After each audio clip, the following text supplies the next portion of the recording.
जालन्यातल्या जनआक्रोश मोर्चामध्ये जरांगे पोहोचलेले आहेत. आपण थेट जाऊया. संतोष भैयाला माझ्या न्याय मिळणं गरजेचं आहे. माझ्या लेकीला संतोष भैयाच्या लेकीला न्याय मिळणं खूप गरजेचं आहे. लेक आक्रोश करते त्यामुळे लेकीला न्याय मिळणं गरजेचं आहे. म्हणून मोर्चे होणं गरजेचं आहे. मोर्चा म्हणजे जातीवाद असू शकत नाही. भ्रम असणाऱ्यांनी पहिला भ्रम काढून टाका. जर संतोष भैयांच्या भावाला धनंजय देशमुखांना जर गुंड धमक्या देणार असले, त्याला अरेरावी करणार असले, तर त्या विरोधात बोलणं गरजेचं आहे. जर धनंजय देशमुखला धमकी येणार असली तर या राज्यातला एकही माणूस असा असू शकत नाही, एकही, की तो धनंजय देशमुखांच्या बाजूने उभा राहणार नाही. तुम्ही धनंजय देशमुखांना धमक्या देतात आणि त्या बाजूनं जर बोललं, गुंडाला जर बोललं उद्देशून गुंडाला, त्याला तुम्ही जातीवाद म्हणताय काय?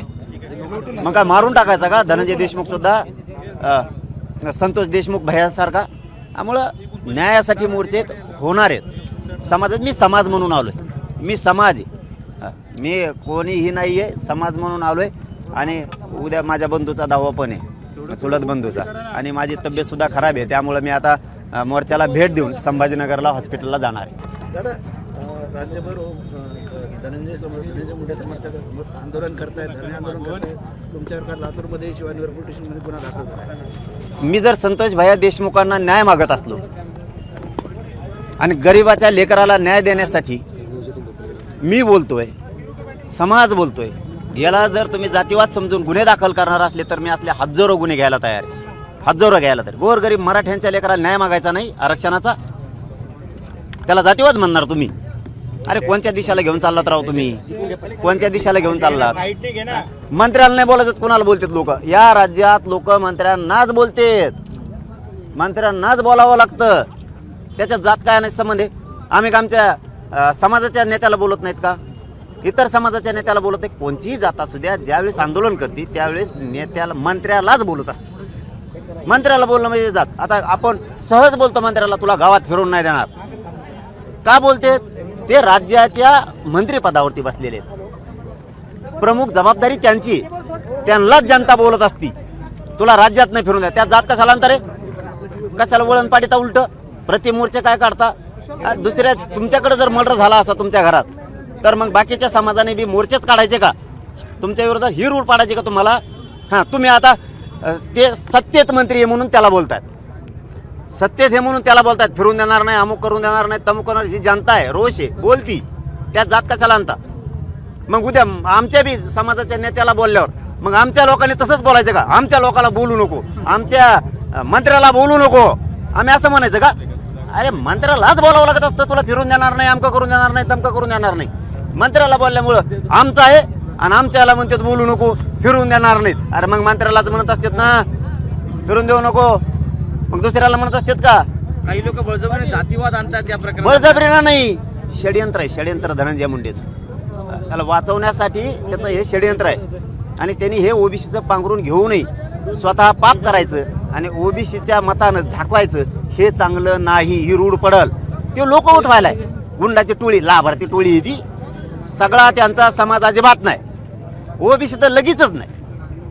हे कुणालाच मान्य नाही. हा खून, हे खून कोणाला पटलेली गोष्ट नाही. इतका क्रूर खून झालेला आहे. पण हे मुद्दाम काय करतायत? एक लाभार्थी टोळी उठते, आंदोलन कर, आमका कर, तमका कर, आरोपीच्या बाजूने बोलतेत, आरोपीला साथ देतात. आणि दुसरं एक काम यांचं, आमच्या मंत्र्याला बोलू नका. अरे मंत्र्याला बोलता तुमचा काय संबंध आहे? तो सरकारचा आहे, तो संविधानाच्या पदावर बसलाय, तुमचा घरी असल्यावर असतोय. इथं मंत्र्यालाच बोलावं लागतं. गावात फिरून देणार नाहीत, रस्त्यानं फिरून देणार नाहीत, हे मंत्र्यालाच बोलावं लागत असतं. मग काय इथून पुढं आमच्या समाजाच्या मंत्र्याला बोलल्यावर मग आमच्या लोकांना तसंच करायचं का? आमच्या याला बोलू, मग आमचा कोणत्या पक्षाचा असून दे, मग आम्ही म्हणणार तुम्ही टार्गेट करायला लागल्यावर आमच्या याला बोलू नको. ही रूढ चांगली नाही. नवीन एक ही रूढ चांगली नाही. तुम्हाला लोक मारून टाकायचे का? आता समजा, मला सांगा, आपल्या संतोष भैयाचा खून झाला आणि संतोष भैयाचा खून होऊन त्यांचा भाऊ धनंजय देशमुख वन फिरतोय होते लेकरू न्यायासाठी, त्याला तुम्ही पोलीस स्टेशन मध्ये जाऊन धमक्या देताय. मग त्या गुंडाला बोलायचं नाही? तुमच्या जातीला बोललो का आम्ही? तुमच्या नेत्याला? अरे ते तुमचा नेता नाहीये, ते सरकारमधला आहे. आणि मग धनंजय देशमुखाला धमकी दिली, त्या गुंडाला बोललो आम्ही. तुमचा काय संबंध आहे याच्यात? ओबीसीचा काय संबंध, याच्यात जातीचा काय संबंध? मग तुम्हाला कापू कापू टाकायचे लोक. धनंजय देशमुख बी मारून टाकायचे का तुम्हाला? भावाला न्याय मागतोय तर बोलायचं नाही का? हे गुंडाला बोलायचं नाही का? मी वंजाऱ्याचं नाव घेतलं का? धनगराचं, दलित मुस्लिमाचं, मायक्रो ओबीसीचं? तुम्ही कस काय वाढता तुमच्यावरती बळत? गुंडाला बोलायचं नाही. सोमनाथ सूर्यवंशी मारून टाकला, कापायचेत का तुम्हाला लोक आमचे? ते वाकोळे साहेबाचा मर्डरच झालाय. अरे त्याला मर्डरच म्हणतात, बोलायचंच नाही का आम्ही? कोणता जातीवाद शिकवता राहू तुम्ही आम्हाला? म्हणजे गुंडाला बोललं की तुम्ही म्हणता जातीवाद. मी संतोष भाईंच्या न्यायासाठी लढतोय, न्याय मागतोय. न्याय मागताना तुम्हाला जर जातीवाद वाटत असला तर वाटू द्या. मी गोरगरीब मराठ्यांच्या लेकराला आरक्षण मागतोय, न्याय मागतोय. तो जर तुम्हाला जातीवाद वाटत असला तर वाटू द्या. मी हटणार नाही, मराठ्यांच्या पाठीमागे ठाम उभा राहणार आहे. सरकारमधले कोणते मंत्री धनंजय मुंडेंना पाठिंबा घालतात असं आपल्याला वाटतं? मोठे मंत्री. मी त्याच्यावरती कधीच बोललो नाही. मी कधी बोललो?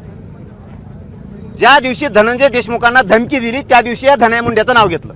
आधी घेतलं का त्याचं तोंडावर नाव? कारण तो मंत्री आहे, तो सरकारमध्ये, तो जातीचा नाहीये. मी त्याला त्यावेळेस बोलत तो हे लोक आवरेव, तर त्याने ते आवरायच्या ऐवजी ती लाभार्थी टोळी उठली. टिकेमे खाय, गटार खाय, नाल्या खाय, कुठं दगड गोटे खाय, नद्या खाय, राख खाय, काही खाय, ही टोळी उठली. आणि तुम्ही गुंडाला पोचता आरोपीच्या पाठीमागो. तुम्हाला ही रूट पाडायचा आता. आणि तुमच्या घरात माणूस मेल्यावर किंवा एखाद्याने मारल्यावर आम्ही प्रतिमोर्चेच काढायचे, ही रूट पाडायची का धनंजय मुंडेला? मंत्र्याला नाही बोलायचं तर बोलायचं कुणाला? जर त्याला म्हणलं रस्त्याने फिरू देणार नाहीत, कोणी पण मंत्र्याला धमकी देणार. कोण नाही धमकीत मंत्र्याला? कोण इशारे देत नाही मंत्र्याला? प्रत्येक जण मंत्र्याला देतो, कारण तो एक पालक होतो, त्याने स्वीकारलेला असतं, एक संविधानाच्या पदावर बसलेला असतो, त्याच्या संग जात जोडी देत. अरे काय तुम्ही केवलाना प्रयत्न करायला लागलात, हे चांगलं नाही. मला प्लीज, मोर्चा सुरू झाल्यावर मला हॉस्पिटल जायचं. कालच माझी तब्येत खराब होती त्या व्यासपीठावरतीच. एकच प्रश्न माझा की आरक्षण मागताना मुख्यमंत्र्याच्या ऐवजी उपमुख्यमंत्र्याच्या हातात होतं. आता ते गृहमंत्री आहेत, त्यांच्याकडे कायदा सुव्यवस्था आहे. आणि आपण अन्न औषध प्रशाचा किंवा अन्न आणि पुरवठा मंत्र्यांना गरज धरतोय. गृहमंत्री आणि मुख्यमंत्री सोडून या केसमध्ये त्यांची काही जबाबदारी नाही का फडणवीसांची? त्यांनी कुटुंबाला बोलून घेतलंय अशी मला माहिती मिळाली. सांगितलंय सुद्धा मला कुटुंबानं पण बोलून घेतलंय. आणि याच्यातला एकही आरोपी सुटणार नाही, हेच वाक्य त्यांचं परभणीच्या प्रकरणासंदर्भात सुद्धा आहे. मग आता आरोपी सुटणार नाहीत, आहे ती साखळी धरली जाणार. पूर्ण हे रॅकेट आहे, संघटित गुन्हेगारीचं हे प्रचंड मोठं रॅकेट आहे. यांना जातपात नाही कळत, पैसा कळतो फक्त. नोटा कुठे आहेत, माल कुठं आहे एवढंच कळतं.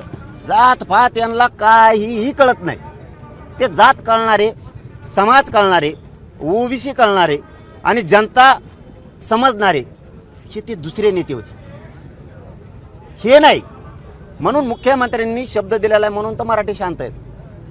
एकही याच्यातला सुटणार नाही, सगळे धरण्यात येणार, सगळे फासावर जाणार. यातला एक बी सुटला गाठ मराठ्या संघ आहे. एक आरोपी अटक नाहीये आणि मस्ताजोगीचे ग्रामस्थ उद्या आंदोलन करणार. उद्यापासून त्यांनी 10 दिवसात सापड लपला असं पदराच्या आडुंगी सापड कुठं नाही, पदराच्या आडुंगी लपला असं येईल. तुमच्यावरती गुन्हे दाखल केले जात आहे आणि काल तुम्ही असं म्हणाला की 25 तारखेनंतर धनंजय मुंडेंकडे मी बघतो. नेमकं काय, कशा पद्धतीने बघणार आहे? पण कायदेशीर म्हणलो बघतो, कायदेशीर बघतो म्हणलो. कारण त्याचे बी परळीपासून मुंबई पोत मॅटर आहेत भाऊ. तो माया नदी लागायला लागला. मी त्याला सांगितलं होतं माया नदी लागू नको. हा, तो एक खून केला तरी तो आणखीन पोट भरलं नाही का संतोष भाईचा खून करून. त्यामुळे त्याला सांगितलं होतं माया नदी लागू नको. पण ती लाभार्थी टोळी उठत. मी खोटं बोलत नाही, माझं तोंड कोरडं पडायलंय. मला हॉस्पिटलला जायचंय, पण समाजाचा एका लेकराचा न्याय आहे, सोमनाथ सूर्यवंशीच्या न्यायासाठी मोर्चा आहे. त्यामुळं समाज म्हणून मला येणं गरजेचं होतं.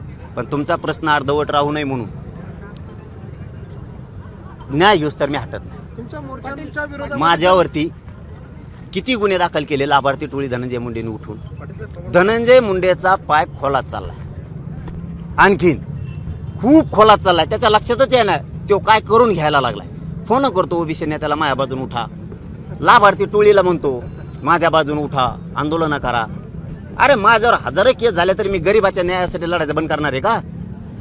मग या साईटीत काही सापडलं नाही माझ्याजवळ आहे काय मा समाज सोडता मी गोरगरिबाच्या न्यायासाठी मी जातीवाद करत नाही मला एवढंच खटकते तुम्ही जातीवाद म्हणताच कसं काय कोणत्या जातीला दुखवलं का कोणत्या जातीसाठी धावून गेलो नाही नेत्याला सोडत नाही हा आणि नाही सोडणार प्रतिमोर्चे निघताय ते तुम्हाला sponsor आहे. हरवून अडकवण्याचा प्रयत्न आहे का हा? प्रतिमोर्चे निघताय, ते sponsor आहे का? दादा चुकीचा पायंडा धनंजय मुंडे या राज्यात पाडायला लागलाय खून झाल्याच्या नंतर प्रतिमोर्चे काढून आरोपीला साथ द्यायची ही पायंडा चुकीचा आहे उद्या जर असे खून झाले तर लोक सर्रासपणानं सराईतपणानं मोर्चे धडाधड काढते ना आरोपीच्या बाजूनं एक लक्षात ठेवा ही पायंडा धनंजय मुंडेचा चांगला नाही त्याच्या पाप त्याला झाकवण्यासाठी ओबीसी सुद्धा मध्ये ओढतोय त्याच्यात ओबीसीचा जातीचा काही संबंध नाही तो मंत्री आहे त्याला लोक बोलणार आणि आरोपीला जो जो साथ देईल त्याला सुद्धा बोलणार आणि तू किती केस कर म्हणा मी न्यायाला हटत नाही धन्यवाद